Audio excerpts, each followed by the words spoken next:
Hello दोस्तों, आप सभी को हमारे यूट्यूब चैनल पे स्वागत है। हमारे चैनल का नाम है दिल खुश है इसके।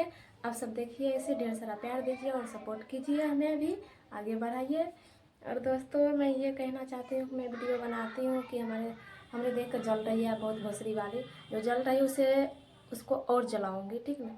खूब जलाऊँगी, जलते जलते वो मर ना जाए, ठीक ना। जलने वाले ऐसे जलती रहेगी, हम तो ऐसी वीडियो बनाती ही रहूँगी, ठीक है दोस्तों। तो आप सब सपोर्ट कीजिए, इसे ढेर सारा प्यार दीजिए।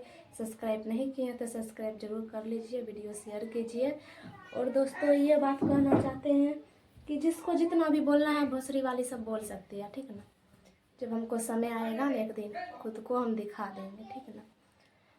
और कहा, और ये भी जानना चाहते हैं कि हम शादी किए हैं। हाँ, शादी की, हम दूसरे जात से शादी किए हैं, ठीक है। और हम लव मैरिज किए हैं, और का। और अभी हम बिहार में ही रह रही हूँ, बेगूसराय ज़िला में।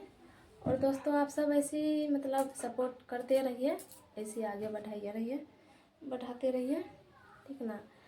आप सभी को अगले वीडियो में ज़रूर मिलते हैं, ठीक है। ओके बाय, अगले नेक्स्ट वीडियो में।